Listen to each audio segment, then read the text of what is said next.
I've sent you the PPT, Pallavi.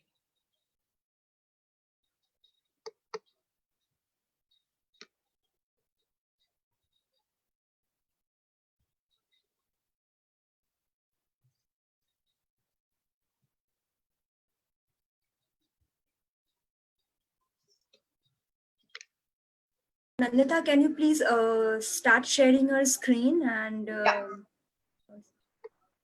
switch on your video? We are live now. Okay.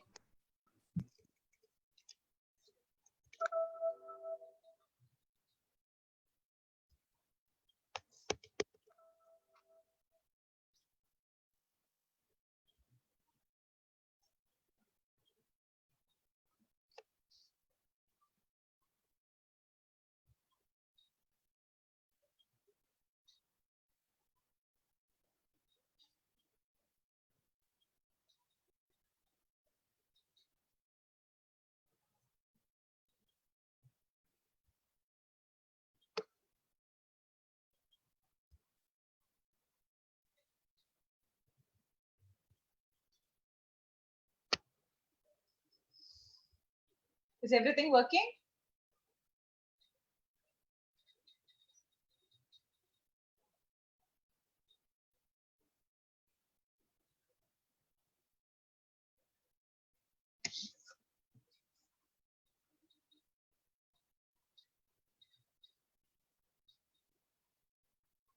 Yes, Nandita, everything is working. You can start your session, and I have shared the link with you on Hangout about the live video, so you can check the comments also.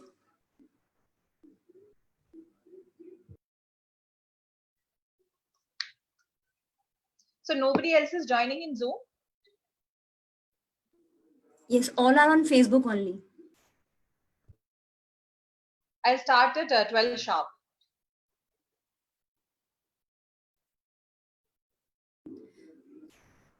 So as of now, Nandita, people have started joining and they have started commenting. If you can give response on comments, you can say hi. Yeah, I Hello. can see Imran's comment.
Pallavi, I'll start.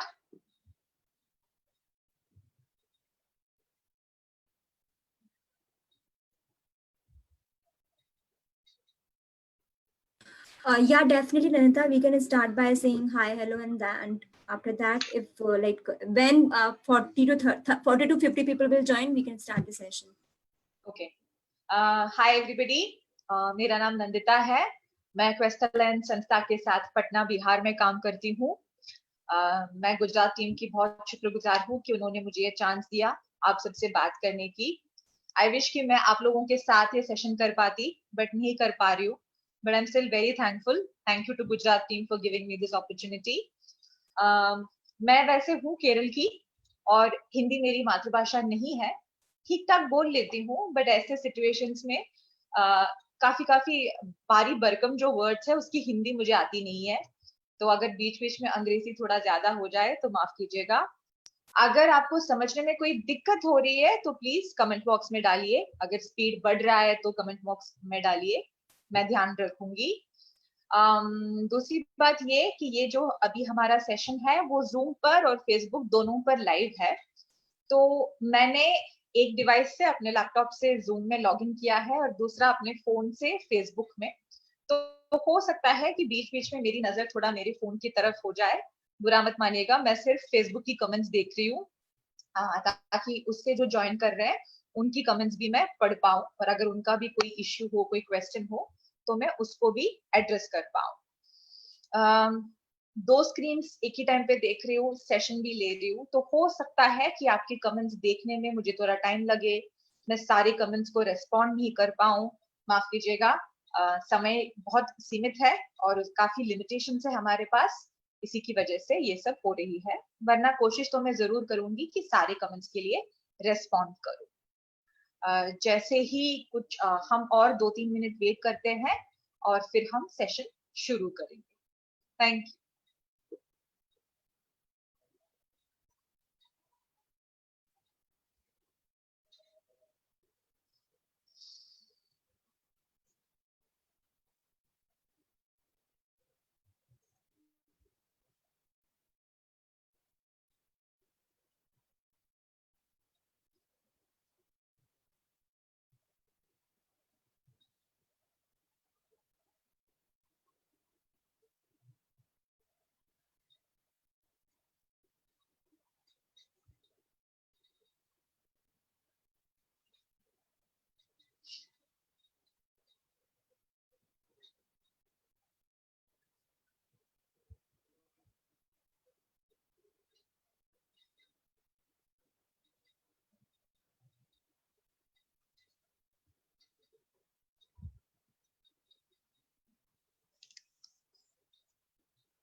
Right, तो हम शुरू करते हैं।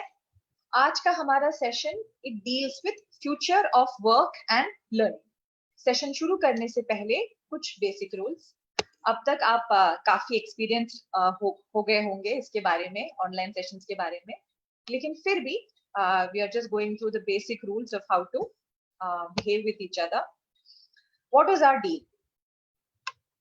Essentially हमारे बीच एक partnership है। ये जो ऑनलाइन सेशन है ये एक पार्टनरशिप है, और पार्टनरशिप के कुछ नियम होते हैं। हमारे नियम है, ये जो समय है आपका भी और मेरा भी, हम उसको थोड़ा रेस्पेक्ट करें। हम सेशन के रिलेटेड क्वेश्चंस ही पूछे, फैसिलिटेटर की रेस्पेक्ट करें और एक दूसरे की रेस्पेक्ट करें। पीपीटी थोड़ा स्लो चल रहा है, पता नहीं क्यों, इंटरनेट की कोई इश्यू हो सकती है।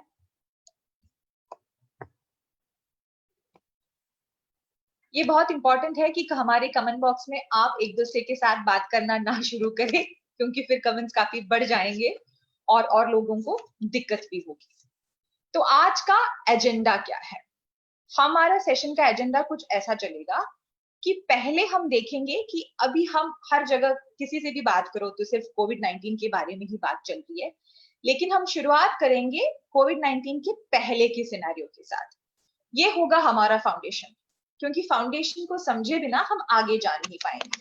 जैसे घर के मजबूती के लिए भी फाउंडेशन जरूरी है, इस सेशन की समझ के लिए भी फाउंडेशन काफी जरूरी है। तो हम शुरू करेंगे कि कोविड-19 के पहले फ्यूचर ऑफ वर्क, रोजगार के फ्यूचर को, रोजगार के भविष्य को लेकर क्या समझ थी, क्या सिचुएशन था, और उस समय में क्या अंडरस्टैंडिंग थी हमारी कि रोजगार की भविष्य कैसे होगा। फिर हम देखेंगे कि अब जो कोविड-19 महामारी आया है उसके वजह से क्या इम्पैक्ट हुआ है इस सेक्टर में। अब ये सारी जो चीजें हैं वो बाहर की चीजें हैं जिस पर हमारा कंट्रोल नहीं है। तो हमारा चौथा फोकस एरिया होगा कि ठीक है, सिचुएशन ऐसा है, हम लोग क्या कर सकते हैं as young learners, as young job seekers, हम क्या कर सकते हैं कि हम इस सिचुएशन के साथ सक्सेसफुली डील कर पाए। फाइनली हम थोड़ा स्वरोजगार और उद्यमिता पर भी ध्यान देंगे। तो ये हुआ हमारा एजेंडा। तो चलिए शुरू करते हैं कि कोविड-19 के पहले की सिचुएशन क्या था। कोविड-19 के पहले, जैसे मतलब सिर्फ 3 महीने पहले, नौकरियां कहां कहां मिलती थी हमें? व्हाट वर द सेक्टर्स जहां पर जॉब्स मिलते थे हमें? आप थोड़ा मुझे बता पाएंगे फेसबुक में या फिर जूम में कमेंट्स डालकर? कैसे, कौन कौन से सेक्टर थे जहां पर हमें आमतौर पर नौकरी मिलती थी। मान लीजिए कि हम आईटीआई के बारे में ही बात कर रहे हैं, तो आईटीआई से पास आउट होके आपको कहां कहां नौकरियां मिलती थी।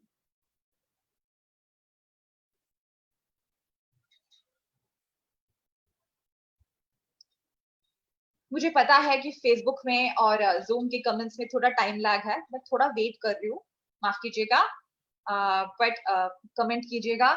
ये जो टॉपिक है थोड़ा ड्राई है, अगर मेरा चॉइस होता तो मैं आपके सामने आकर आपके साथ डिस्कस करके ये टॉपिक लेती, बट क्योंकि ये ऑप्शन हमारे पास नहीं है, आप प्लीज अपने कमेंट्स बॉक्स में शेयर कीजिए ताकि मैं जान पाऊं कि आप लोगों की अंडरस्टैंडिंग क्या है और मैं भी आपसे सीख पाऊंगी। कोविड-19 के पहले जब हम नॉर्मली आईटीआई से या फिर अपने बीटीएस से पास आउट हो जाते थे, तो हमें नौकरियां कहाँ मिलती थी।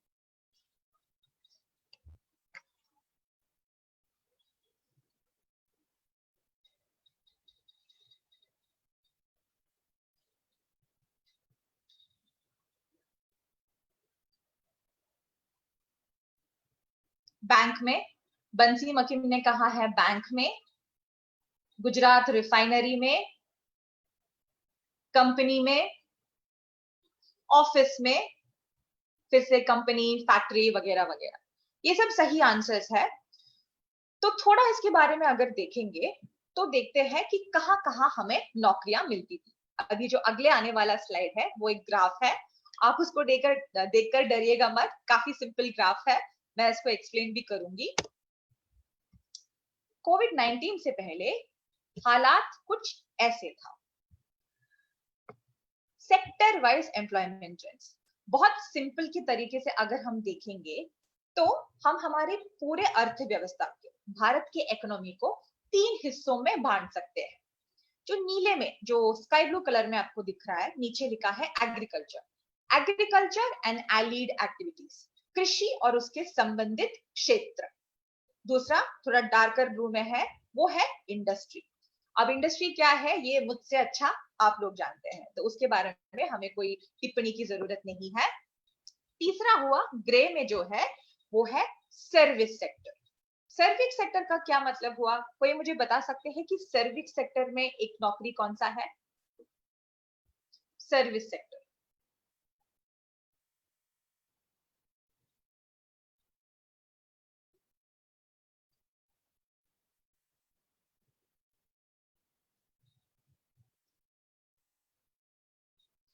सर्विस सेक्टर वो सेक्टर है जहां पर हम कोई प्रोडक्ट नहीं बनाते हैं लेकिन एक सर्विस देते हैं, एक सेवा देते हैं। एक मुझे एक दो एग्जांपल्स दे दीजिए जो सेवा क्षेत्र में हो, सर्विस सेक्टर में हो, जहां पर नॉर्मली हमें रोजगार मिलता है।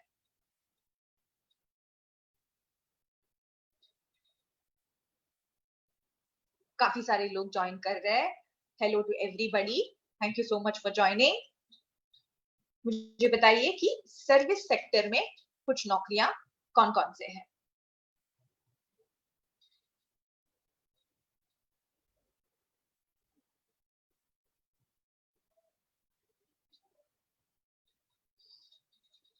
अगर आप ये ग्राफ देखेंगे तो आपको साफ साफ पता चलेगा कि 2008 से लेकर 2018 तक कृषि और उसके संबंधित क्षेत्र जैसे कृषि, एनिमल हस्बेंड्री, गाय भैंस पालना, इस सब में रोजगार घटती जा रही है और इंडस्ट्री और सर्विस सेक्टर में रोजगार बढ़ती जा रही है। तो अब आप कहेंगे कि इसमें क्या बड़ी बात है, ये तो सब जानते हैं कि कृषि में रोजगार घटती जा रही है और इंडस्ट्री और सर्विस में रोजगार बढ़ती जा रही है।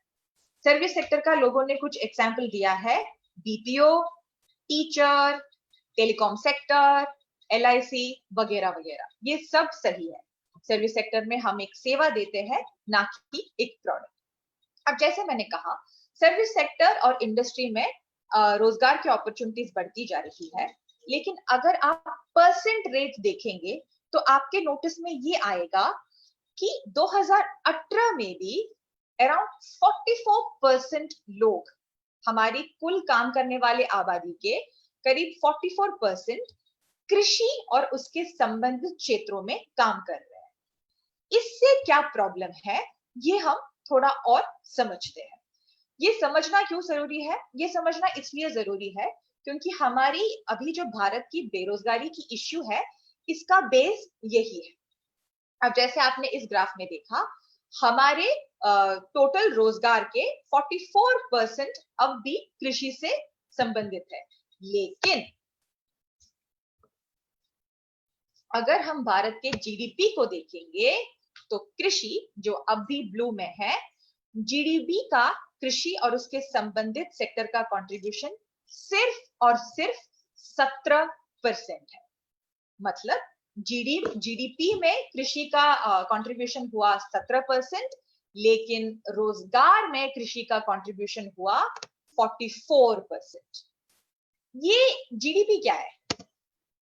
जीडीपी का मतलब ये हुआ कि भारत में जो भी संसाधन और सेवा बनाया जा रहा है एक साल में, उस सब की टोटल वैल्यू को हम ग्रॉस डोमेस्टिक प्रोडक्ट या फिर जीडीपी कहते हैं। तो अगर थोड़ा और उसको देखा जाए, मान लीजिए कि आप एक फैक्ट्री चलाते हैं जो शू बनाती है, वो फाइनल पेयर ऑफ शूज का जो कॉस्ट है वो जीडीपी में जाएगा। ऐसा नहीं कि लेस का कॉस्ट मैंने ऐड किया, फिर कैनवस का कॉस्ट मैंने ऐड किया, फिर से शू का कॉस्ट मैंने ऐड किया, नहीं, final value of the product, सब कुछ पूरे भारत में जो भी प्रोडक्ट्स और सर्विसेज है उसके फाइनल वैल्यू को अगर हम जोड़ दे तो उसी को हम जीडीपी कहते हैं। और उस तरह से अगर आप देखेंगे तो जीडीपी में कृषि का सिर्फ 17% कंट्रीब्यूशन है, लेकिन एम्प्लॉयमेंट में कृषि का 44% कंट्रीब्यूशन है।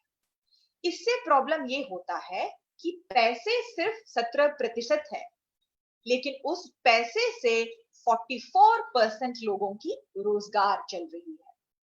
इससे क्या क्या इश्यूज हो सकते हैं कि पैसे सिर्फ 17% है, लेकिन रोजगार 44% है। उससे उस सेक्टर में काम करने वाले लोगों को क्या क्या दिक्कत हो सकती है? कंट्रीब्यूशन सिर्फ 17%, लेकिन एम्प्लॉयमेंट 44%। मतलब कृषि और उसके संबंधित क्षेत्रों में काम करने वाले लोगों को इससे क्या क्या मुश्किल हो सकती है?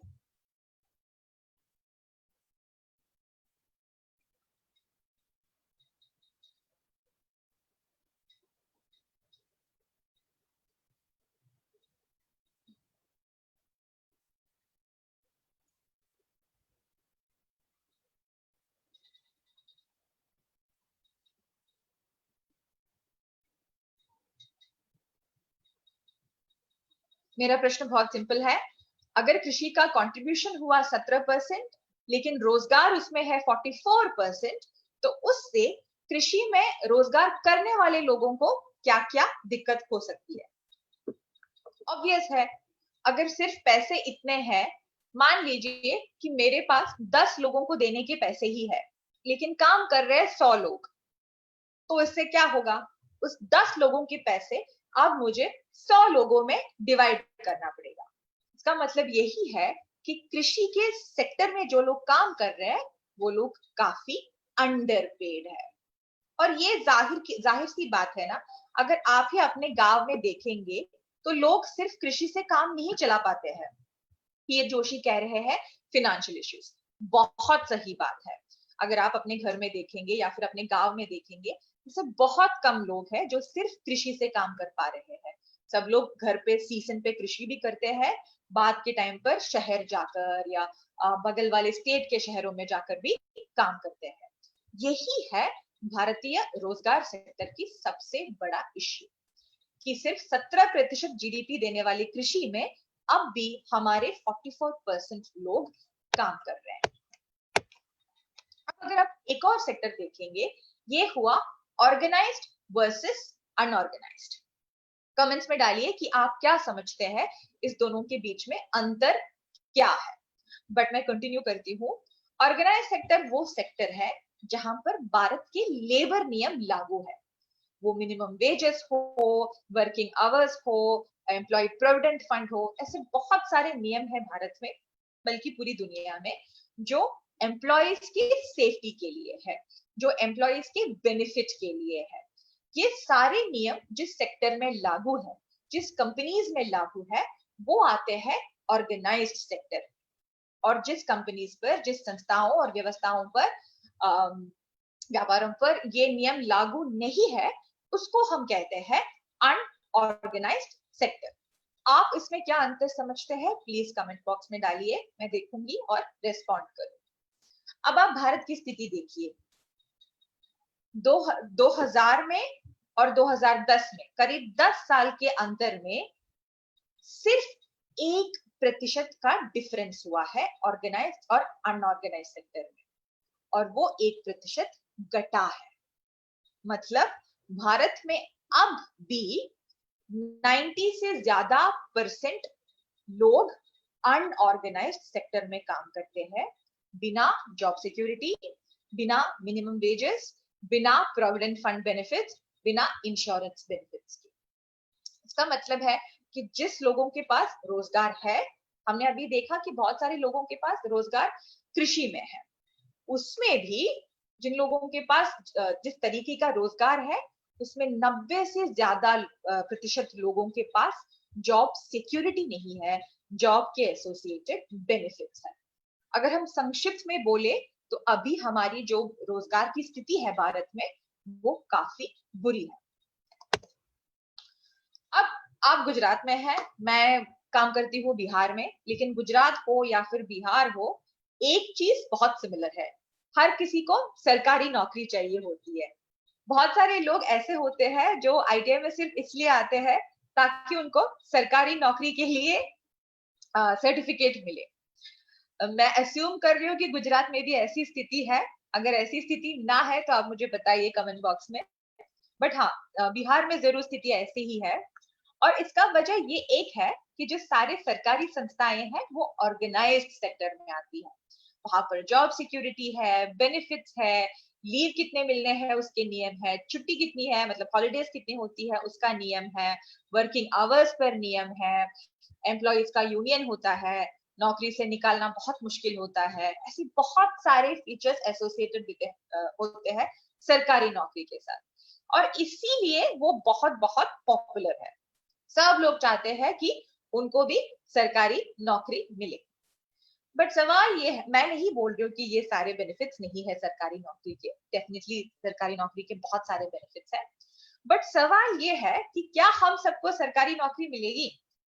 अगर मान लीजिए कि हमारे आईटीआई के एक ईयर के ट्रेड में, जैसे वेल्डर के ट्रेड में 200 लोग है एक साल का, तो हम सबको आईटीआई के सरकारी नौकरी मिलेगी क्या? मेरे कहे बिना ही आप जानते हैं कि ऐसा नहीं होने वाला है। अब ये देखिए, 2019 का डेटा है ये किस चीज का ग्राफ है कि एक सेक्टर में नौकरियों की संख्या बढ़ी कितनी है प्रतिशत में।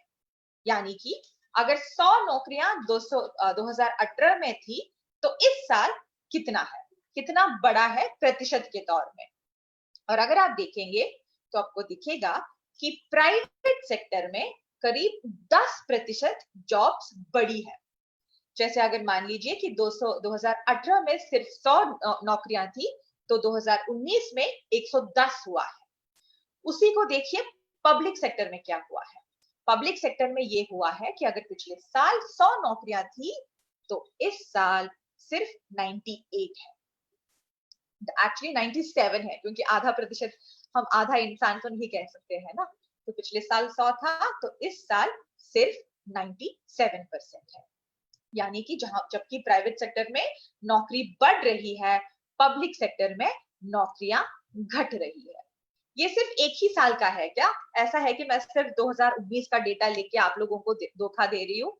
ऐसी बात नहीं है। 2006 से लेकर 2014 की डेटा है ये, 2006 to 2014। जो नीले में है वो है कितनी सारी पोस्ट सैंक्शन हुए थे। हर डिपार्टमेंट में एक एक साल के लिए सैंक्शन होता है पोस्ट। ऑरेंज में है कितने सारे वैकेंसीज फिल हो गए, और जो बीच में वो लाल वाला जो ग्राफ है वो वैकेंसीज का गैप है।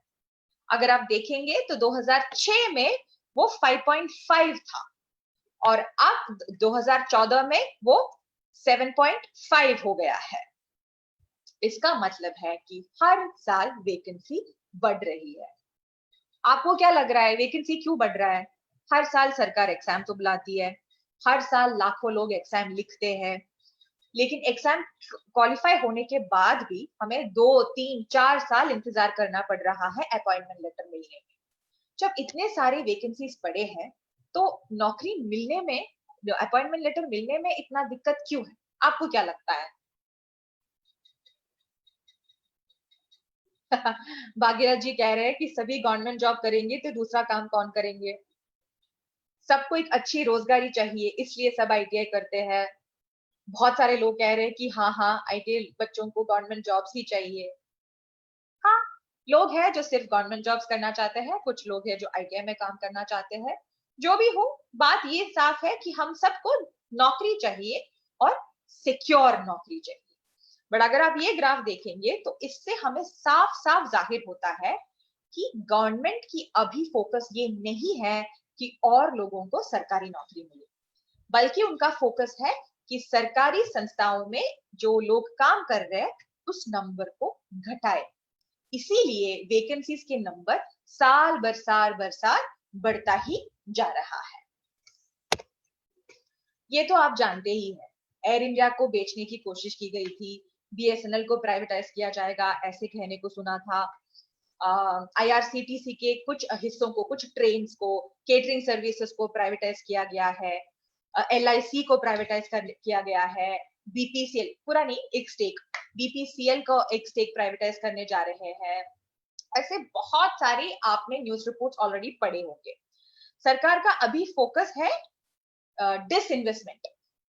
डिसइन्वेस्टमेंट का हिंदी मुझे पता नहीं है, आई होप कि सब लोग समझते हैं डिसइन्वेस्टमेंट क्या है। इसको अगर हम सरल शब्द में बोले तो सिर्फ ये कि अब तक अगर सरकार शेयर होल्डर था तो सरकार अब चाहते हैं कि उस public sector enterprise, public sector unit को हम प्राइवेट बनाए, private stakeholders, shareholders हो उस कंपनी के। तो सरकार का अभी फोकस है कि वो बड़े बड़े कंपनीज ना चलाए, बल्कि उसको इन कंपनियों को प्राइवेटाइज करे, प्राइवेट शेयर होल्डर्स को दे, ताकि वो लोग ये सारे कंपनीज चला पाएंगे। इन हालातों में और भी पीएसयूज या फिर सरकारी नौकरी कम ही होंगी। तो ये साफ साफ जाहिर है कि हाँ, कुछ लोगों को तो मिलेगी सरकारी नौकरी, लेकिन हम में से मेजॉरिटी को सरकारी नौकरी नहीं मिलने वाले हैं। अगर बात ऐसी है तो फिर हमें नौकरी मिलेगी कहाँ? अब तक हम सिर्फ ये बोल रहे हैं कि यहाँ नहीं मिलेगी, यहाँ नहीं मिलेगी, तो हमें नौकरी मिल कहाँ रही है? जो इस स्लाइड में जो सेक्टर्स लिखा है, 2017-18 में सबसे ज्यादा एम्प्लॉयमेंट अपॉर्चुनिटीज इसी सेक्टर में मिला था। सबसे आगे है बैंकिंग।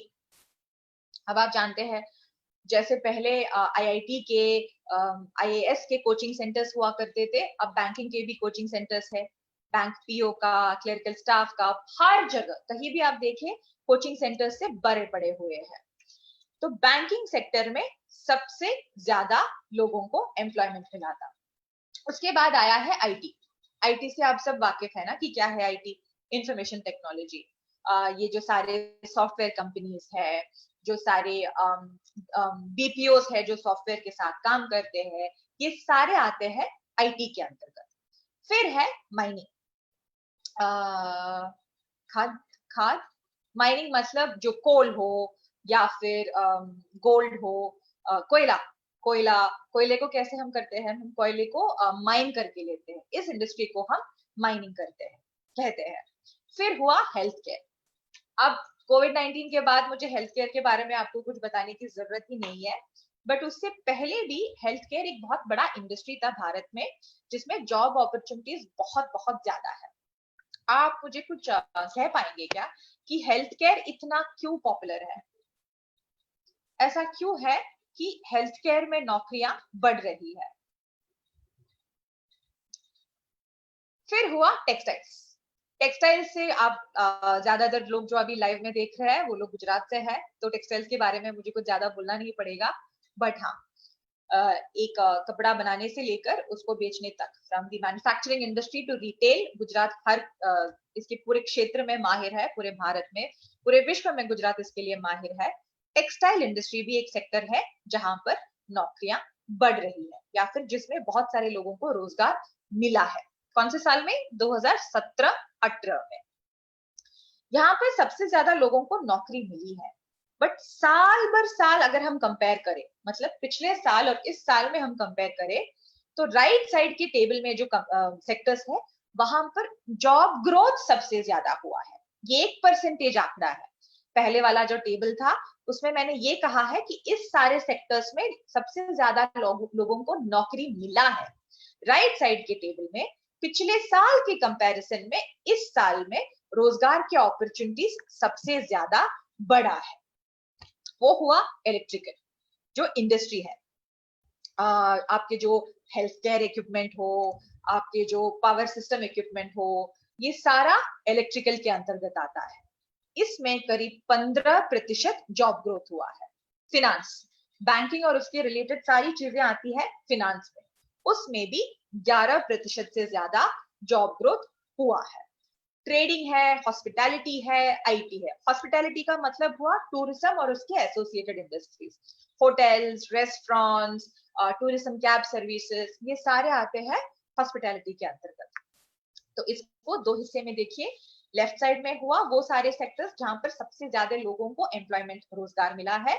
राइट साइड में वो सारे सेक्टर्स जहां पर पिछले साल के कंपैरिजन में काफी ज्यादा ग्रोथ हुआ है।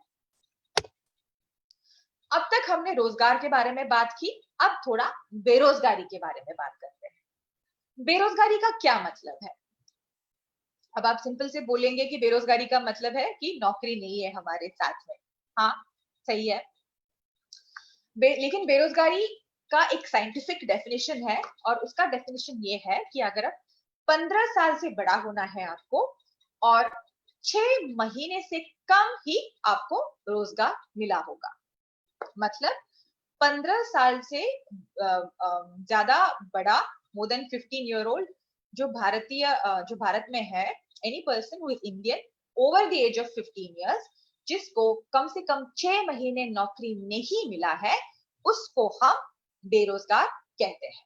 ऐसा नहीं है कि सिर्फ 1 महीने आप बेरोजगार रहे तो आपको इस आंकड़े में इंक्लूड किया जाएगा। 6 महीने से कम जिसको नौकरी मिली है उसी को हम बेरोजगार कहते हैं। 2015 के डेटा है ये। अगर आप पूछेंगे कि हम 2015 के डेटा के साथ क्यों काम कर रहे हैं, उसका जवाब ये है कि सरकार का आंकड़ा 2015 के बाद हमारे पास नहीं है। जो लेबर रिपोर्ट्स हर 4 साल में रिलीज होते थे, वो 2015 के बाद रिलीज नहीं हुआ है। तो हम सरकारी आंकड़े के साथ ही काम करते हैं, तो इसीलिए 2015 के डाटा को हम चुन रहे हैं। 2015 में अगर आप पूरे भारत को देखेंगे तो 5% बेरोजगारी थी। तो आपको लगेगा ये तो ठीक है, 5% उतना भी ज्यादा नहीं है। लेकिन इसमें छुपी हुई एक राज ये है कि जो लोग पढ़ाई के बाद बाहर आ रहे हैं, 15 से 25 के बीच के जो युवा लोग हैं, जिसमें आप सब हैं, वहां पर बेरोजगारी 16.5% है, 16.5% है। नेशनल एवरेज 5 के 3 गुना ज्यादा है बेरोजगारी 15 से लेकर 25 के एज ग्रुप पर। मतलब जिन लोगों को नौकरी की सख्त जरूरत होती है, जो लोग पढ़ाई के तुरंत बाद बाहर आ रहे हैं, नौकरी ढूंढ रहे हैं, जैसे आप में से ज्यादा लोग हैं, वहां पर बेरोजगारी नेशनल एवरेज के 3 गुना है, 16.5% है। ये हुआ अनएम्प्लॉयमेंट रेट स्टेट वाइज। जैसे मैंने कहा, ये 2015 के डेटा है। जम्मू और कश्मीर के बारे में आप मत सोचिएगा। आप गुजरात में हैं, आप काफी लकी है कि उस टाइम पर वहां पर बेरोजगारी काफी कम थी। बट अगर आप देखेंगे तो सेंट्रल इंडियन बेल्ट में, जैसे बिहार हुआ, उत्तर प्रदेश हुआ, उत्तराखंड हुआ, राजस्थान हुआ, साउथ में केरल हुआ, नॉर्थ ईस्ट में मेघालय हुआ, वहां मेघालय नहीं मणिपुर हुआ, वहां पर हर जगह बेरोजगारी काफी बड़ा है। जो डीप रेड और मरून कलर है, वहां पर बेरोजगारी काफी बड़ा है। अब हमने बेरोजगारी के बारे में काफी हमने बात की, बट भारत के बल्कि विश्व की हर चीज में जेंडर की एक एस्पेक्ट होती है। महिलाओं और पुरुषों में हमेशा एक फर्क रहता ही रहता है। तो अगर आप देखेंगे तो ये जो ग्राफ है आपके सामने, इससे आपको ये पता चलेगा कि एक ही काम करने के लिए एक औरत को एक पुरुष के कंपैरिजन में कितने पैसे मिलते हैं। मैं सिंपल से आपको ये ग्राफ समझा देती हूँ। आप देख लीजिए, जो लास्ट वाला ग्राफ है कैजुअल एग्रीकल्चर, सबसे लंबा वाला जो ग्राफ है, इसके नीचे लिखा है कैजुअल एग्रीकल्चर। अब कैजुअल एग्रीकल्चर में अगर आप देखेंगे तो उसके ऊपर 0.86 लिखा है, 0.86 लिखा है। इसका मतलब सिर्फ इतना है, अगर मोहन और मीना एक ही काम एक ही जगह कर रहे हैं, तो जब मोहन को 100 रुपए मिल रहा है तो मीना को सिर्फ 86 रुपए ही मिल रहा है। एक ही काम एक ही जगह में करने के लिए मोहन को 100 रुपए मिल रहा है, लेकिन मीना को सिर्फ 86 रुपीस कहते हैं। इसको हम वेज डिस्पैरिटी कहते हैं, और ये पूरी दुनिया में है। जहां पर इक्वालिटी थोड़ा कम है, जहां पर महिलाओं के लिए अभी इक्वालिटी नहीं है, वहां पर ये गैप थोड़ा ज्यादा होता है। तो अगर आप देखेंगे तो हर जगह, जैसे कॉन्ट्रैक्ट लेबर, मान लीजिए कि आप किसी के लिए कॉन्ट्रैक्ट में काम कर रहे हैं, तो वहां पर एक ही काम करने के लिए मोहन को अगर 100 रुपए मिल रहा है तो मीना को सिर्फ 67 मिल रहा है। ऐसा क्यों है? आपको क्यों लग रहा है कि एक ही काम करने के लिए औरतों और लड़कियों को कम पैसे मिल रहे हैं और पुरुषों को ज्यादा मिल रहा है? और मैं फिर से दोहरा रही हूँ, एक ही जगह एक ही काम करने के लिए। तो किस वजह से हो सकता है कि लड़कियों को कम पैसे और लड़कों को ज्यादा पैसे मिल रहे हैं? मुझे बताइए, मैं आपके कमेंट्स की इंतजार कर रही हूँ। क्यों होता है ऐसे? आपको क्या लग रहा है? खासकर लड़कियों का रिस्पॉन्स क्या है? आपको क्यों लग रहा है कि हमारे साथ ये नाइंसाफी क्यों? मोहन और मीना को एक ही पैसे क्यों नहीं मिल रहे हैं तनख्वाह में?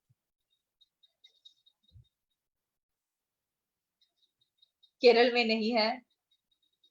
छुपी बेरोजगारी क्या है? छुपी बेरोजगारी क्या है, ये बहुत अच्छी बात है। जब तक महिलाओं की कमेंट्स आते नहीं है, मैं इसको एड्रेस करती हूँ। नरेंद्र जी, छुपी बेरोजगारी का मतलब है हिडन एम्प्लॉयमेंट। अगर आप इस सेशन को शुरुआत से ही आपने ज्वाइन किया हो तो आपने देखा होगा कि हमारे एग्रीकल्चर इंडस्ट्री में करीब 44% लोगों को रोजगार मिलता है, जबकि उसका आउटपुट सिर्फ 17% है। छुपी बेरोजगारी तब होती है जब जिस काम के लिए सिर्फ 2 लोग काफी है, वो 5 लोग कर रहे हैं। तो कहने के लिए 5 लोगों को वहां पर नौकरी है, बट अगर आप देखा जाए तो वो नौकरी सिर्फ 2 लोगों की है। जो बाकी 3 लोग हैं, वो टेक्निकली अगर आप सूक्ष्म रूप से देखें तो वो लोग बेरोजगार हैं। इसी को हम छुपी बेरोजगारी कहते हैं। कहने के लिए नौकरी है, बट वो नौकरी एक्चुअली होना नहीं चाहिए। और उस 3 लोगों की वजह से, जो जिन 2 लोगों को सिर्फ ये काम करना चाहिए, उनकी तनख्वाह कम होते हैं, उनको जो बेनिफिट्स मिलना चाहिए वो नहीं मिलता है, उनकी जॉब सिक्योरिटी कम होती है। इसी को हम कहते हैं छुपी बेरोजगारी। पूजा कह रही है कि उसको लगता है कि गर्ल्स बॉयज के जितने काम नहीं कर पाती है। वीरेंद्र चावड़ा जी कह रहे हैं कि dominative mentality of male dominated culture. दोनों सही है। बहुत सारे मिसकॉन्सेप्शन है लड़कियों के बारे में, जो कुछ हद तक हमारे कल्चर की वजह से भी है। जैसे बहुत सारे एम्प्लॉयर्स को लगता है कि लड़की है, वो उतना स्ट्रांग नहीं है, इसलिए मर्द जैसा काम नहीं कर पाएगी। हो सकता है, बट ये आर्ग्यूमेंट तो सिर्फ उसी सेक्टर में लागू होना चाहिए है ना, जहां पर हम शरीर के बल पे काम करते हैं, जहां पर हम ऑफिस में बैठ के काम कर रहे हैं, बुद्धि लगाकर काम कर रहे हैं, वहां पर तो ये लागू नहीं होना चाहिए, बट फिर भी ये लागू होता है। फिर कुछ एम्प्लॉयर सोचते हैं कि लड़कियों को ज्यादा देने से क्या होगा, शादी करेगी तो छोड़ के जाएगी, नौकरी नहीं करेगी शादी करने के बाद। इसके वजह से कुछ लोग ऐसे करते हैं, बट ये भी आजकल के जमाने में पूरी तरह सच नहीं है।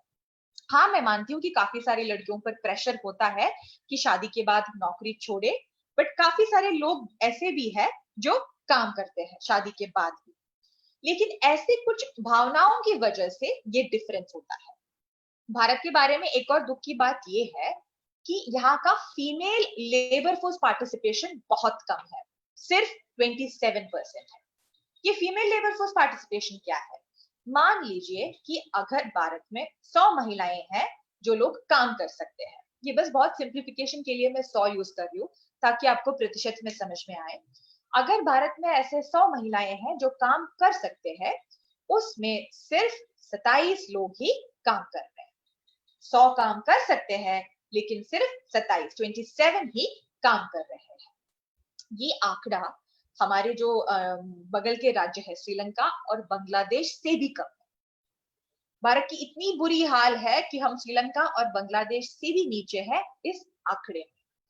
इसका मतलब ये है कि ऐसे 63% लोग हैं, प्रतिशत औरतें हैं जो काम कर सकते थे, जो भारत की जीडीपी को, भारत के अर्थव्यवस्था को सपोर्ट कर सकते थे, लेकिन वो लोग नहीं कर पा रहे हैं। इसके लिए भी कुछ ऐसे ही रीजंस है।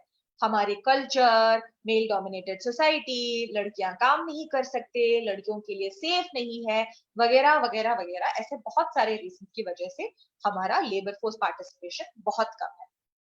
अगर आप चाइना के इकोनॉमी को देखेंगे, चाइना में फीमेल लेबर फोर्स पार्टिसिपेशन बहुत हाई है। एक थियरी है, एक ऐसा विश्वास है लोगों के बीच में, इकोनॉमिस्ट के बीच में, कि चाइना की जीडीपी और इंडस्ट्रियल आउटपुट इस हद तक इसीलिए बढ़ पाया क्योंकि वहां पर औरतें भी मर्दों के साथ साथ काम करते हैं। भारत की जीडीपी उस हद तक हम इंक्रीज नहीं कर पाए हैं क्योंकि बहुत हद तक महिलाएं आज भी घर से बाहर काम नहीं कर रहे हैं। हीर जोशी जी कह रहे हैं कि मेंटालिटी ऐसा है कि लड़कियां जॉब नहीं कर सकते, सिर्फ घर का काम कर सकते हैं। प्रियंका जी कहते हैं कि फिजिकली गर्ल स्ट्रांग नहीं होती है, इसलिए उनको लगता है कि मेंस लोग ज्यादा काम करते हैं कंपेयर टू विमेन। सही है, बट हम आप और हम ये तय कर सकते हैं कि हम ऐसे नहीं सोचेंगे। जो हमारे बड़े लोग हैं, बुजुर्ग लोग हैं, कुछ भी सोचे, हम ये तय कर सकते हैं कि हम आगे से ऐसे नहीं सोचेंगे। आई होप कि आप सब लोग आज अभी ही ये शपथ लेंगे कि ऐसे मिसअंडरस्टैंडिंग्स हम नहीं रखेंगे। लेकिन कुछ अच्छा न्यूज भी है लड़कियों के लिए जो ये सेशन देख रही है। पढ़ाई के साथ, एजुकेशन के साथ ये गैप घटती जाती है। अगर आप देखेंगे तो एक सर्टिफिकेशन जिसके पास हो, जैसे आपके पास होगा अगर आप आईटीआई से या बीटीआई से पास होते हैं, जिसके पास एक सर्टिफिकेट या डिप्लोमा हो, वहां पर ये गैप सिर्फ 18% है। मतलब अगर मोहन और मीना दोनों आईटीआई से वेल्डेड ट्रेड के सर्टिफिकेट लेकर बाहर जा रहे हैं, तो जब मोहन को 100 रुपए मिलते हैं तो मीना को 82 रुपए मिलते हैं। मोहन को 100 रुपीज तो मीना को 82 रुपीज मिलता है। और अगर आप एक ग्रेजुएट है, मतलब अगर आपके पास एक डिग्री है, तो वो गैप सिर्फ 14% है। मोहन को 100 तो मीना को 86। और अगर आप एक पोस्ट ग्रेजुएट या डॉक्टरल स्टूडेंट है, मतलब आपने एक मास्टर्स किया हो या फिर पीएचडी किया हो, तो मोहन को 100 और आपको 88, 188। गैप हमेशा है। आप पीएचडी करना मतलब डिग्री के लिए 3 साल, मास्टर्स के लिए 2 साल, उसके बाद पीएचडी के लिए 5 साल।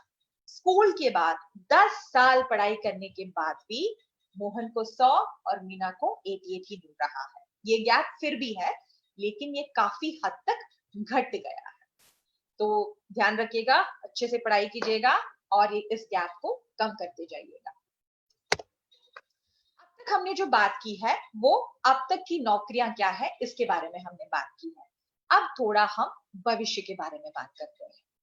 नैस्कॉम, फिकी और ईवाई, मैं बताती हूँ आपको ये क्या क्या है। ईवाई हुआ अर्नेस्ट एंड यंग, एक कंसल्टिंग फर्म है जो रिपोर्ट्स लिखवाते हैं, जो रिसर्च करके बताती है कि आगे क्या होने वाला है। फिकी और नैस्कॉम हुआ industrial bodies. Federation of Indian chambers and commerce of India है, federation of Indian chambers and commerce है फिकी। नैस्कॉम हुआ national association of software and service company.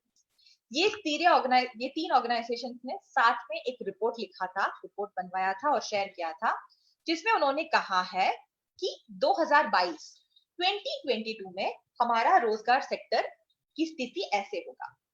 अगर आप देखेंगे तो 9% लोग ऐसे नौकरियां करेंगे जो आज है ही नहीं। वो नौकरी क्या करने वाले हैं हमें पता ही नहीं, क्योंकि आज की हालत में वो नौकरी है ही नहीं। 37% लोग ऐसे नौकरियों में काम करेंगे जिसका स्किल सेट पूरा बदल गया होगा। मतलब 10 साल पहले बैंकिंग कैसे होती थी, आप बैंक में जाते थे, आप एक पर्ची लिखकर उनको देते थे, तो वो लोग आपको पैसे देते थे। अगर आपको पैसे ट्रांसफर करना था तो आप जाकर बैंक में पर्ची देते थे, वो लोग आपके अकाउंट से जिसको आप पैसे देना चाहते हैं उनके अकाउंट को ट्रांसफर करते थे, या फिर चेक देते थे। आपको याद है चेक? आप में से किसी ने चेक यूज किया है क्या? मुझे नहीं लगता कि आपने चेक यूज किया होगा, बट होता था कि आप आपके हर किसी के पास एक चेकबुक होता था, आप चेक दे देंगे। आपके मम्मी पापा ने किया होगा शायद, और आपको मुझे पैसे देना है तो आप मुझे चेक देते थे। ये चेक लेकर मैं बैंक चली जाती हूँ, मैं बैंक में दे देती थी और फिर मुझे पैसे मिलते थे। फिर क्या हुआ, अब आ गया इलेक्ट्रॉनिक बैंकिंग, तो एटीएम्स आ गए। अब आपको बैंक जाने की जरूरत नहीं होती, आप एटीएम में जाकर पैसे ले सकते थे। डेबिट कार्ड और क्रेडिट कार्ड आ गया। अब क्या सीन है, आपको एटीएम भी जाने की जरूरत नहीं है, बस आपको क्या चाहिए, आपको फोन चाहिए और एक इंटरनेट कनेक्शन चाहिए। किसी को भी पैसे ट्रांसफर करो, दुकान वाले की क्यूआर कोड को स्कैन करो, उसको पैसे दो। अब तो ऐसा है कि आप एटीएम में बिना कार्ड के फोन को यूज करके भी कैश विथड्रॉ कर सकते हैं। तो 37% लोग ऐसे नौकरियों में काम करेंगे जहां पर नौकरी का नाम वही है, बैंकिंग है तो बैंकिंग है, लेकिन उसके लिए जरूरी कौशल बहुत अलग होंगे। लास्ट हुआ 54%, जो जैसे वो लोग अब काम कर रहे हैं वैसे ही काम करते रहेंगे। अब आप मुझे बताइए, मैंने कुछ एग्जांपल्स डाला है स्क्रीन में, पिछले 5 साल में ऐसे कौन सी नौकरियां हैं जो या तो कंप्लीटली गायब हुआ है या फिर जिसकी जरूरत बहुत कम हो गई है। मैंने यहाँ पर डाला है टाइपराइटर या stenographer, postman, STD booth, booking counter में जाना। इसमें जैसे एसटीडी बूथ तो ऑलमोस्ट गायब ही हो चुका है, लेकिन बाकी सारी चीजों की जरूरत बहुत कम हो गई है। टाइपराइटर भी गायब ही हुआ है, हर कोई अब कंप्यूटर यूज करता है। तो आप मुझे बताइए कि ऐसे कौन कौन से और नौकरियां हैं जो अभी या तो कंप्लीटली गायब ही हुआ है या फिर जिसकी जरूरत कम हो चुकी है। हाँ हाँ, टाइपराइटर और पोस्टमैन मैंने देखा है। आप मुझे ऐसे नौकरियां बताइए जो इसमें नहीं हो, जो स्क्रीन में नहीं है, नया वाला बताइए मुझे। किंजल राठौर जी बोल रहे हैं कि उन्होंने चेक यूज किया है। आई एम सॉरी कि मैं आपके कमेंट्स को ज्यादा ध्यान नहीं पा रही हूँ, मैं कोशिश कर रही हूँ। अब मुझे बताइए कि ऐसी कौन सी नौकरियां हैं जो पिछले 5 साल में या तो घट गए हैं या फिर पूरा दानिश हो चुका है।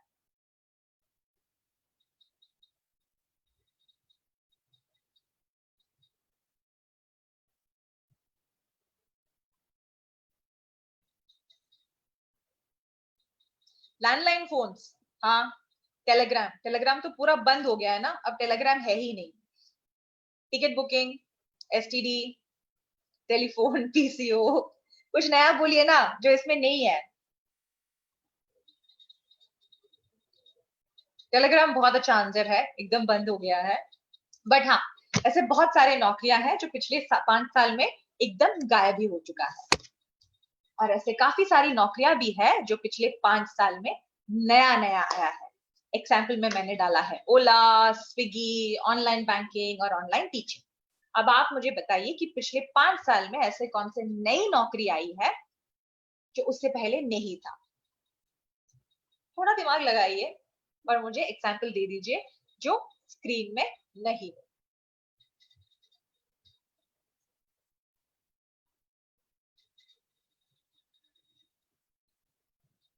हाँ, 1 रुपी कॉइन बॉक्स पीसीओ भी गायब हुआ है, हाँ सही बात है। अब मुझे ऐसे नौकरियों के बारे में बताइए जो पिछले 5 साल में नया नया आया है।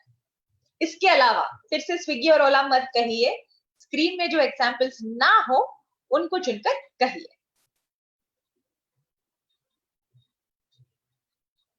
ऑनलाइन पेमेंट, फोन पे, जी पे, पेटीएम, इंश्योरेंस और रेलवे ब्रोकर्स, सब कुछ मैसेज के द्वारा होता है। जोमैटो, क्या बात है, बहुत बढ़िया रिस्पॉन्सेस, ये सारे सही है।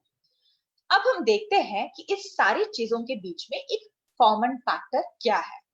वो कॉमन फैक्टर है इंडस्ट्री 4.0। मैं प्रतीक्षा करती हूँ कि आप सब लोग इंडस्ट्रियलाइजेशन की कॉन्सेप्ट से वाकिफ है। इंडस्ट्रियलाइजेशन का मतलब ये हुआ कि जब हमने मैनुअल लेबर से मशीन्स के साथ काम करना शुरू किया, तब से लेकर इंडस्ट्रियलाइजेशन का प्रोसेस शुरू हुआ था। तो इस इंडस्ट्रियलाइजेशन के प्रोसेस को हम 4 हिस्सों में बांट सकते हैं। इंडस्ट्री 1, जैसे वर्जन 1 वर्जन 2 तो आप जानते ही होंगे ना, जैसे आपके सारे एप्स जो अपडेट होता है उसका वर्जन बदलता जाता है, कुछ ऐसा ही समझिए। इंडस्ट्री का वर्जन 1 तब हुआ था जब हमें स्टीम इंजन या फिर स्टीम का पावर यूज करना हमने सीखा। तो तब हमने शुरू किया था हैंडलूम से लेकर पावर लूम को। इंडस्ट्री 2.0 की शुरुआत तब हुई थी जब विद्युत की डिस्कवरी हुई थी। तब से शुरू हुआ मास प्रोडक्शन और असेंबली लाइन। इंडस्ट्री 3.0 का शुरुआत हुआ था जब हम इलेक्ट्रिकल से इलेक्ट्रॉनिक्स की तरफ शिफ्ट हो गए। बड़े बड़े मशीन से हमने चिप, छोटे छोटे सर्क्यूट्स की तरफ शिफ्ट किया। सर्क्यूट से आ गए कंप्यूटर्स, कंप्यूटर्स से आ गए रोबोट्स। तो इंडस्ट्री 3.0 तो अभी अभी खत्म हुआ है, वो था ऑटोमेशन। ऑटोमेशन मतलब बिना इंसान के ऑटोमेटिकली कोई चीज करना, कंप्यूटर्स और रोबोटिक्स। इंडस्ट्री 4.0 जो अभी चल रही है वो है internet of things. Internet of things का बहुत, आईओटी का, वैसे आपके कुछ आइडियाज में है आईओटी, तो आप लोग मुझसे ज्यादा जानते होंगे, बट जो लोग जानते नहीं है उनके लिए मैं कहती हूँ, आईओटी का मतलब हुआ है हर चीज को इंटरनेट के साथ जोड़ना। और अभी जो इंडस्ट्री का ट्रेंड चल रहा है वो है इंडस्ट्री 4.0। जो भी ऑटोमेटिक मशीन से पहले उसको अब चलाता है कंप्यूटर। आप एक कंप्यूटर से लेकर एक पूरी फैक्ट्री चला सकते हैं, अपने मोबाइल से अपना घर चला सकते हैं। इसी को हम इंडस्ट्री 4.0 कहते हैं। और इंडस्ट्री 4.0 का नेचर है कि हर चीज टेक्नोलॉजी के साथ जुड़ा हुआ है। इसको ध्यान में रखते हुए हम देखते हैं कि अभी की नौकरियां क्या क्या है, किस तरीके का है। नई जो नौकरियां हैं उसका नेचर कुछ ऐसे होगा।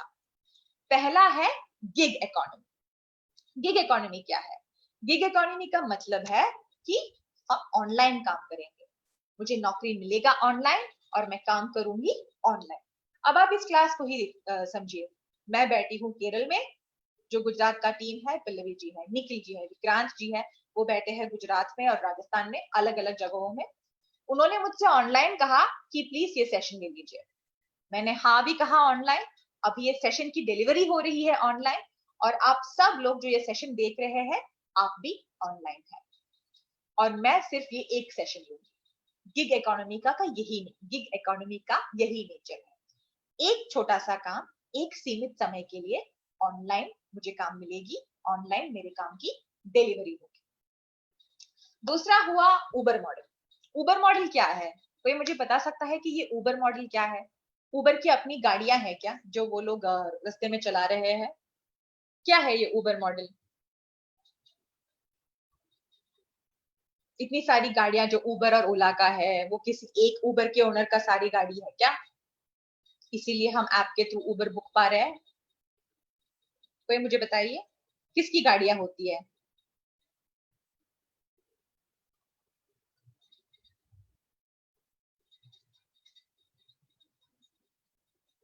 किसकी गाड़ियां हैं? अंजलि जी बोल रहे उबर का नहीं है, तो फिर गाड़ी है किसका?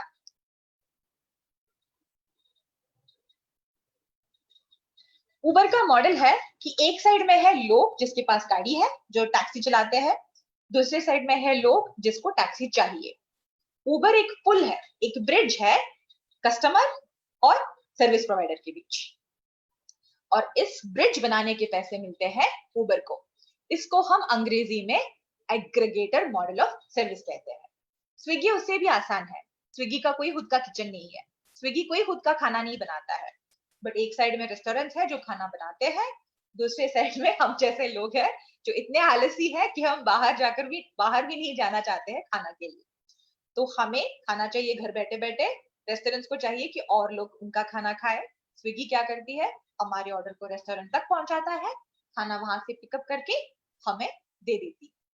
वो लोग कोई खाना नहीं बनाते हैं, बट हम में और खाना बनाने वाले के बीच में जो दूरी है वो गैप वो लोग ब्रिज करते हैं। इसी को हम उबर मॉडल कहते हैं। उबर, ओला, स्विगी, जोमैटो, अर्बन क्लैप, ये सारे इस मॉडल के एग्जाम्पल्स हैं। फिर हुआ ई कॉमर्स। ई कॉमर्स तो आप सब लोग जानते हैं। ऐसा कौन है हम में से जिसने फ्लिपकार्ट या अमेजोन में कुछ ना खरीदा हो? फ्लिपकार्ट, अमेजोन, स्नैपडील, मिंत्रा और क्या क्या है, मुझे उतना पता नहीं है, आपको मुझसे ज्यादा पता होगा। अलीबाबा, ये सारे ई कॉमर्स है जहां पर अगेन वो लोग एक सर्विस ही प्रोवाइड कर रहे हैं। हमें कुछ चीज चाहिए और उन्होंने एक बड़ा सा मार्केट प्लेस बना के रखा है जहां पर दुनिया भर की चीजें हैं। तो नॉर्मली क्या होता है, हमें इलेक्ट्रॉनिक्स की चीजें खरीदना है तो इलेक्ट्रॉनिक्स की दुकान जाना पड़ता है, लेकिन उसी टाइम पर हमें कुछ बुक्स खरीदना है तो बुक के दुकान में जाना पड़ता है। लेकिन ई कॉमर्स वेबसाइट्स में क्या होता है, पूरी दुनिया की चीजें एक ही जगह में हमें मिलती है। तो ये हुआ ई कॉमर्स मॉडल जहां पर एक जो प्रोडक्ट है उसको हमारे साथ लिंक किया जाता है। फाइनल हुआ टेक रिलेटेड स्टार्टअप्स। इससे भी आप काफी वाकिफ है। पेटीएम आप अपने मोबाइल में इंस्टॉल कीजिए, आपके पास एक बारकोड है, दुकान वाले के पास एक बारकोड है, स्कैन कीजिए, पैसे ट्रांसफर हो गए। एक ऐसी चीज है जिससे शायद आप वाकिफ ना हो, ये है ऑनलाइन एजुकेशन। अगर आपने देखा है तो भारत सरकार का एक पोर्टल है स्वयं करके, जहां पर आप ऑनलाइन पढ़ाई कर सकते हैं। ऐसा ही प्राइवेट सेक्टर के भी काफी है, जैसे कोसेरा, उडेमी, एडेक्स, खान एकेडमी के बारे में आपने सुना होगा शायद, या फिर बायजूस। बायजूस के तो हर जगह ऐड है। ये सारे ऑनलाइन लर्निंग है। ऐसे बहुत सारे कंपनीज है जो सर्विस पहले वाला ही है, जैसे बैंकिंग का सर्विस है, एजुकेशन का सर्विस है, बट उन्होंने टेक्नोलॉजी के साथ उसको जोड़कर कुछ नया बनाया है। उसको हम टेक रिलेटेड स्टार्टअप्स कहते हैं। तो अगर आप देखेंगे तो एक और बार रिकैप करते हैं, जो नई नौकरियां हैं वो होगी या तो गिग इकोनॉमी, छोटे टाइम के लिए ऑनलाइन, उबर मॉडल जिसमें हम सर्विस प्रोवाइडर्स और कस्टमर्स को साथ में लेके आ रहे हैं, ई कॉमर्स, या फिर टेक रिलेटेड स्टार्टअप्स। और ये चारों की चार इंडस्ट्री 4.0 के अंतर्गत टेक इंटरनेट ऑफ थिंग्स के साथ रिलेटेड है। मतलब आपको एक स्मार्टफोन या एक स्मार्ट डिवाइस चाहिए होगा और एक इंटरनेट कनेक्शन चाहिए होगा। अब कोविड-19 की तरफ हम आते हैं। कोविड-19 की वजह से हुआ क्या है? कोविड-19 की वजह से ये हुआ है कि जो फ्यूचर ऑफ वर्क और लर्निंग था, कि हमने कहा कि भविष्य में नौकरी ऐसे होगी, भविष्य में रोजगार की स्थिति ये होगी, भविष्य में हमें ऐसे पढ़ना होगा, वो भविष्य अभी हुआ है। जो फ्यूचर था वो प्रेजेंट हो चुका है। तो इन हालात में हमें क्या करना है? जाहिर सी बात है, अगर आप थोड़ा दिमाग लगाएंगे तो आप भी देख पाएंगे कि कोरोना की वजह से ऐसे कौन कौन से सेक्टर है जिसका डिमांड बढ़ेगा। Health care, obviously health care तो अब बढ़ना ही है। लॉजिस्टिक्स, हम सब लोग घर बैठ के चीजें ऑर्डर कर रहे हैं, तो अब इसका मतलब ये हुआ कि एक चीज को एक पॉइंट से लेकर हमारे पास तक लेके आने में और ज्यादा लोगों को काम करना पड़ेगा। ये आपने पेपर में भी देखा होगा ना कि अमेजोन ढूंढ रहा है कि उनको 1000 और डिलीवरी बॉयज चाहिए, या फिर स्विगी ने कहा है कि उनको और 500 लोग चाहिए। ये सारे लॉजिस्टिक्स है। रिटेल, चीजें खरीदना तो लोग बंद नहीं करेंगे, रिटेल में भी डिमांड बढ़ने वाला है। बैंकिंग और फाइनेंशियल सर्विसेज, इसमें भी डिमांड काफी बढ़ने वाला है।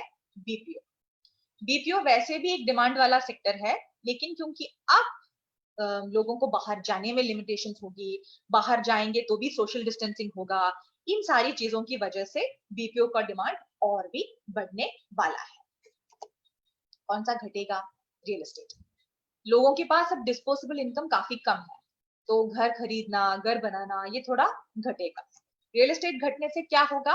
कंस्ट्रक्शन इंडस्ट्री में भी काफी इंपैक्ट होगा, स्टील इंडस्ट्री में काफी इंपैक्ट होगा, सीमेंट इंडस्ट्री में काफी इंपैक्ट होगा। तो रियल एस्टेट से जुड़े हुए जो सारे इंडस्ट्रीज हैं उस सारे में इंपैक्ट हमें दिखने लगेगा। मैन्युफैक्चरिंग, अब जब हमारे पास जॉब सिक्योरिटी नहीं है, जब हमें नहीं पता है कि अगले 2 साल में क्या होगा, बार बार कोविड-19 आएगा, हम बाहर जा पाएंगे, नौकरी कर पाएंगे, इन हालातों में हम नई गाड़ी खरीदना, घर के लिए नई चीजें खरीदना, ये सब घट जाएगा। तो मैन्युफैक्चरिंग इंडस्ट्री में भी काफी इंपैक्ट होने वाला है कोरोना की वजह से। थर्ड है ट्रैवल एंड टूरिज्म। ये तो ऑब्वियस है ना, जब हमें हमारी जिले की बाहर ही जाने की अनुमति नहीं है तो हम कहाँ छुट्टी मनाएंगे छुट्टी। तो travel and tourism, manufacturing, real estate, और इससे अनुबंधित सारे इंडस्ट्रीज में इम्पैक्ट होने वाली है। हाँ, मैं मानती हूँ कि हम आईटीआई के बच्चों के लिए मैन्युफैक्चरिंग और रियल एस्टेट के एसोसिएटेड कंस्ट्रक्शन इंडस्ट्री बहुत मायने रखती है। ये थोड़ी दुख की बात है, लेकिन उसको हम कैसे ओवरकम कर पाएंगे, कैसे हम इसके साथ सक्सेसफुली डील कर सकते हैं, इसके बारे में भी हम डिस्कस करेंगे। अब एम्प्लॉयबिलिटी क्या है?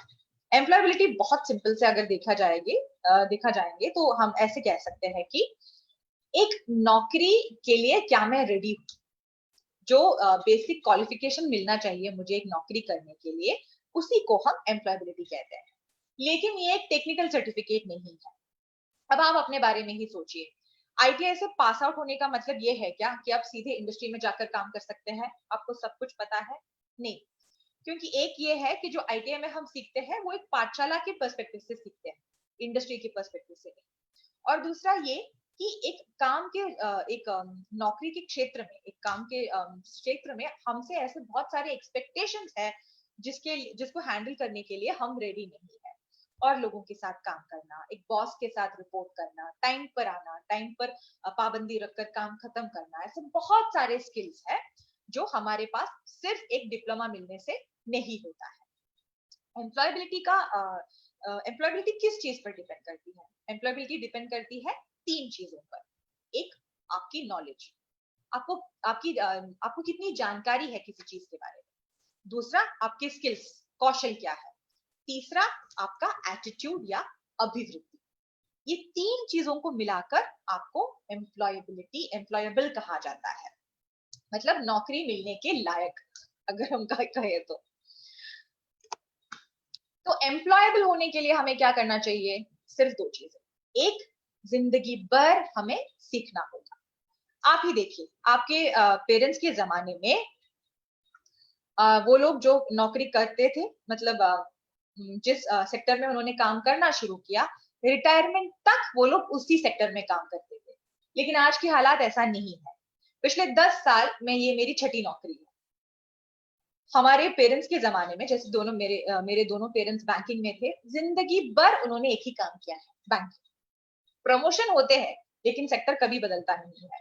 लेकिन आज की हालात ऐसा नहीं है, और क्योंकि आपको सेक्टर बदलते रहना पड़ रहा है, आपको नई चीजें सीखना होगा। इसीलिए आपको जिंदगी भर सीखने के लिए सही एटीट्यूड होना चाहिए। दूसरा, अब आगे की जिंदगी इंटरनेट से जुड़ी हुई है, तो ऑनलाइन इकोनॉमी हमें एक्सेप्ट करना ही होगा। हम क्या कर सकते हैं? ये जो तो बड़ी बड़ी बातें कही है मैंने कि ये जिंदगी भर सीखना होगा, ऑनलाइन इकोनॉमी को एक्सेप्ट करना होगा, उसको अगर हम टास्क में ब्रेक डाउन करें तो क्या मतलब हुआ? माफ कीजिए, मैं थोड़ा जल्दी जा रही हूँ क्योंकि हमारा टाइम ऑलमोस्ट खत्म है। मैं अगले 5-10 मिनट में ये खत्म कर दूंगी।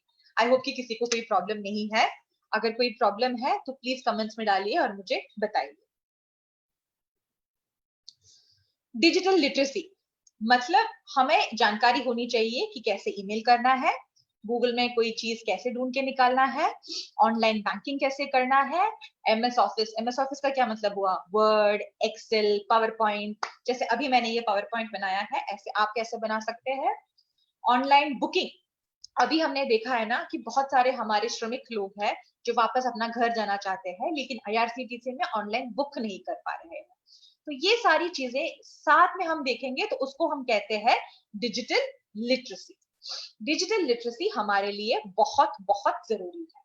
तो we have to make sure कि हम डिजिटली लिटरेट हैं।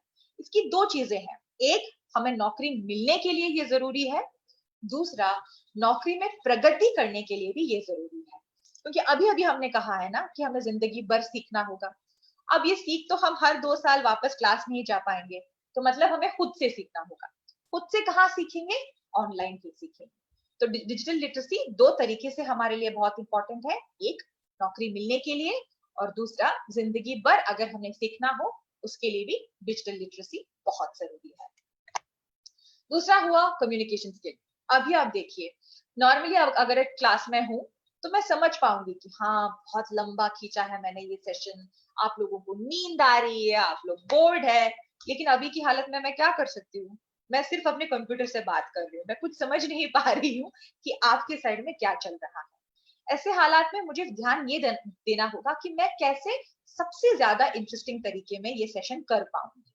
कैसे मैं बात करूं, मेरा टोन चेंज कैसे रखूं, कब मैं आपसे प्रश्न पूछूं, ये सब का ध्यान मुझे रखना पड़ेगा। ये सब आता है कम्युनिकेशन स्किल्स में। तो कम्युनिकेशन स्किल आगे की दुनिया में बहुत बहुत इंपॉर्टेंट रहेगी। तीसरा हुआ सेल्फ लर्न और अपस्किल।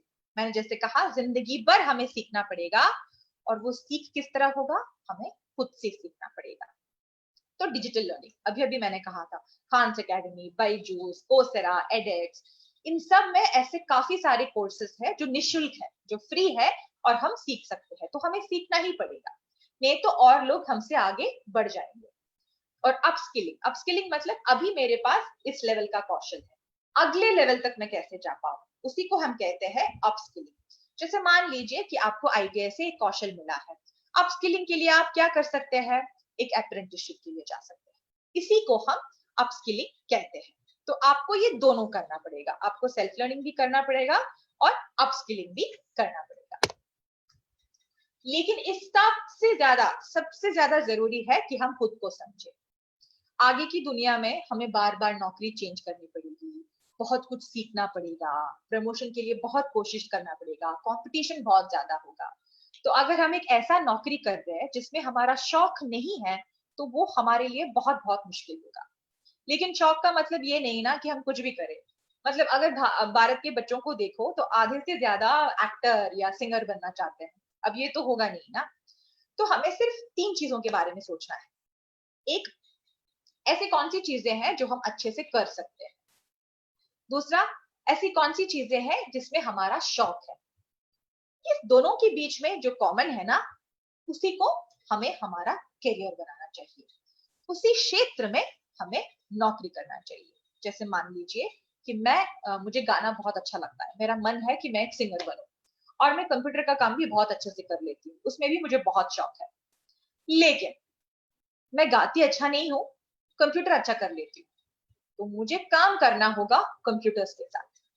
लेकिन अगर मुझे कंप्यूटर अच्छा नहीं लगता, लेकिन मैं अच्छे से करती हूँ, तो भी मैं उसमें काम नहीं करना चाहिए। मुझे शौक होना चाहिए, कौशल होना चाहिए। ये दोनों जहां पर ओवरलैप होती है, जो दोनों जहां पर होती है, उसी क्षेत्र में हमें काम करना चाहिए।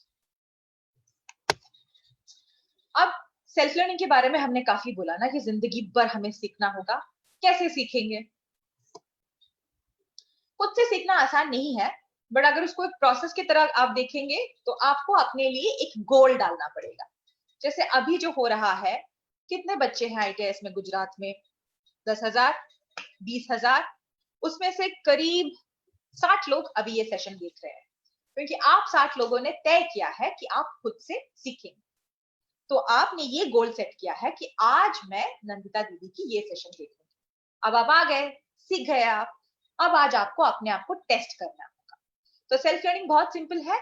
हम खुद के लिए एक गोल बनाएंगे, एक टारगेट बनाएंगे, एक लक्ष्य डालेंगे हम खुद के लिए, उस लक्ष्य के अनुसार हम काम करेंगे, फिर हम अपने आप को टेस्ट करेंगे। कैसे कैसे इसकी छोटी छोटी बारीकी से देखा जाए तो छोटे गोल्स बनाइए। ये मत तय कीजिए कि मैं आज 8 घंटा ऑनलाइन सीखूंगी। छोटे गोल्स बनाइए, टारगेट बनाइए, आज मैं इतना करूंगी, इस हफ्ते में इतना करूंगी। और जब हम वो कर रहे हैं तो अपने आप को रिवॉर्ड कर दीजिए, अपने आप को कुछ छोटा सा तोहफा दीजिए, अपने आप के बारे में कुछ अच्छा कहिए, जो भी आपको खुशी दे वो आप करिए। प्रश्न पूछिएगा, ऑनलाइन हो, ऑफलाइन हो, खुद से हो, किसी और से हो, प्रश्न पूछिएगा, रोज कीजिएगा। आदत बनानी है आपको, और बहुत सारी नई चीजें ट्राई कीजिएगा, एक्सपेरिमेंट कीजिए। और अगर कुछ गलत मतलब कुछ आपसे नहीं हो पा रहा है तो कोई प्रॉब्लम नहीं है, फेल फास्ट, ट्राई कीजिए। नहीं हो रहा है, नहीं हो रहा है, अगली चीज ट्राई कीजिए। दुनिया भर की चीजें है हमारे पास ट्राई करने के लिए। सेल्फ लर्निंग करते वक्त क्या क्या हो सकता है आपके साथ? माफ कीजिएगा, मैं थोड़ा जल्दी जा रही हूँ, I am sorry. I hope कि आप लोगों को समझ में आ रहा है। एक, फ्रस्ट्रेशन, 1 घंटा हो गया है और कितना चलेगा ये सेशन। दूसरा, डिस्ट्रैक्शन, अब मैं ये देखूं कि जाके महाभारत देखूं, रामायण कब आ रहा है, ये भी हो सकता है। दूसरा, बोर्डम, 1 घंटा हो चुका है और कितना चलने वाला है ये तीनों चीजें होगी। इसके लिए मेरे पास कोई उपाय नहीं है। लेकिन अगर आप सेल्फ लर्न करेंगे तो जो फीलिंग होता है ना, वो बहुत मस्त है। एक बार करके देखिए, और इस फीलिंग की वजह से आप लोग बार बार करते रहेंगे। सेल्फ लर्न करेंगे कहां से? वैसे बहुत सारी अपॉर्चुनिटीज है, बहुत सारे ऑप्शन है, उसमें से एक बहुत अच्छा तरीका है क्वेस्ट ऐप। क्वेस्ट ऐप में अभी हमने जो भी कहा है उस सारी चीजों के सेशंस है, जैसे कम्युनिकेटिव इंग्लिश, इंटरनेट के बेसिक यूसेज, अपने आप को समझने के लिए सेशंस, ये सारी चीजें क्वेस्ट ऐप में है। बंद करने से पहले, सेशन खत्म करने से पहले मैं एक लास्ट टॉपिक भी लूंगी, क्योंकि इसका भी बहुत बहुत महत्व रखता है आपके जिंदगी में। अब तक जो हमने बात की है वो पूरा हमने बात की कि नौकरी कैसे मिलेंगे, एम्प्लॉयबिलिटी के लिए हम क्या कर सकते हैं, लेकिन अब हालात कुछ ऐसे हैं कि हमें सोचना पड़ेगा कि हम और लोगों को रोजगार कैसे दे सकते हैं। अब इतनी नौकरी तो नहीं है दुनिया में कि हम में से हर किसी को मिले, सरकार हो, प्राइवेट सेक्टर हो, जो भी, तो हमें थोड़ा ध्यान देना पड़ेगा सेल्फ एम्प्लॉयमेंट या फिर उद्यमिता। उद्यमिता का मतलब सिर्फ इतना है कि एक समस्या को हल करके या फिर एक जरूरत को पूरा करके हम पैसे कमाएंगे, जैसे रिलायंस जियो ने किया है। समस्या ये था कि लोगों के पास चीप इंटरनेट नहीं था, तो रिलायंस ने फ्री इंटरनेट का सिम शुरू किया और आधे से ज्यादा मार्केट को कब्जा कर लिया। इसी को हम कहते हैं एंटरप्रेन्योरशिप या फिर उद्यमिता। उद्यमी कौन है? अगर ये उद्यमिता है तो उद्यमी वो है जो एक आइडिया को लेकर उसको एक बिजनेस बनाता है और उसके एसोसिएटेड सारे जो रिस्क है और सारे जो बेनिफिट्स है वो खुद एंजॉय करता है। जैसे मैंने अपने पैसे लगाए बिजनेस में, बिजनेस प्रॉफिट हो गया तो पैसे नुकसान हो गए मेरे, लेकिन अगर बिजनेस अच्छा चला तो मुनाफा मिला मुझे। एक उद्यमी बनने के लिए क्या क्या चाहिए हमें? एक होना चाहिए कि हमें वो इच्छा होना चाहिए उद्यमी बनने का, कि मैं चाहती हूँ कि मैं कुछ नया करूं, मैं 4 लोगों को नौकरी दूं, मैं एक बिजनेस शुरू करूं। दूसरा होना चाहिए एक एंटरप्रेन्योरियल माइंडसेट, रिस्क लेने का। हम डरते हैं ना, हम में से आधे से आधा क्या 90% लोग डरेंगे कि मैं अपना बिजनेस कैसे शुरू करूं। वो डर नहीं होना चाहिए, एक रिस्क लेने का हिम्मत होना चाहिए, हम वो माइंडसेट होना चाहिए। कौशल, एक हुआ तकनीकी। अब मान लीजिए कि मैं प्लम्बर का बिजनेस शुरू कर रही हूँ, लेकिन मुझे प्लम्बिंग एकदम नहीं आता है, वो बिजनेस तो नहीं चलेगी ना। तो जो बिजनेस में शुरू कर रही हूँ मुझे उसका तकनीकी कौशल होना चाहिए और एक बिजनेस चलाने का भी कौशल होना चाहिए। फिर क्या होना चाहिए? मेरे पास एक प्लान होना चाहिए कि मैं क्या शुरू करूंगी, किसके लिए शुरू करूंगी, कितने पैसे चार्ज करूंगी, कब तक मुझे इसको स्टार्ट करने के लिए कितने पैसे जरूरी है, वो पैसे मिलेंगे कहाँ से, उस सब का एक प्लान होना चाहिए मेरे पास। उस प्लान के बाद उसके लिए जरूरी पैसे होने चाहिए मेरे पास, और फाइनली कस्टमर होना चाहिए मेरे पास। इतनी सारी चीजें अगर मेरे पास है तो मैं खुद का एक बिजनेस शुरू कर सकती हूँ। इसी को हम कहते हैं सेल्फ एम्प्लॉयमेंट, एंटरप्रेन्योरशिप, उद्यमिता वगैरह वगैरह। ये सब हम कहाँ से सीख पाएंगे? ये भी क्वेस्ट ऐप में है।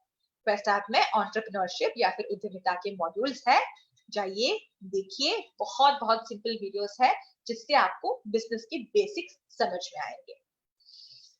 तो संक्षिप्त में अगर हम कहें तो पिछले 1 घंटे से जो भी हम बात कर रहे हैं उसको अगर हम संक्षिप्त में देखा जाए तो उसका सिर्फ एक मतलब है कि खुद से सीखिए, जिंदगी भर सीखते रहिए। कोविड है, कोविड नहीं है, परेशानियां है, नहीं है, कोई फर्क नहीं पड़ता, दुनिया में हमेशा नौकरियां रहेगी। हमारा फोकस होना चाहिए कि इस नौकरी हमें मिले। तो ये था आज का फ्यूचर ऑफ वर्क का session.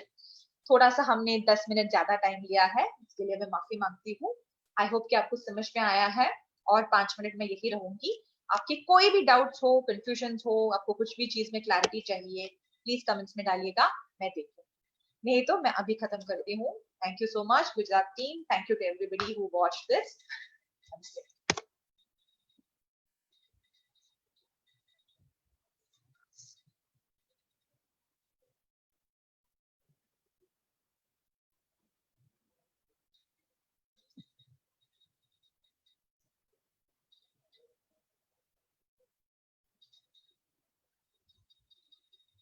Thank you Vaishali, thank you Jasmita, thank you Abu, thank you मैनी, thank you Khushali, Gujarat champ, Kinjal Rathod, Aarti Yadav, Sunil, Rasila, Devyang, Anju, Aarti, Makwana, Kavita, Anil ji, Janki, कैनाथ, Bhumi, Patil. Thank you so much everybody. पता नहीं कैसा चला, but I'm happy that you liked it. Thank you so much.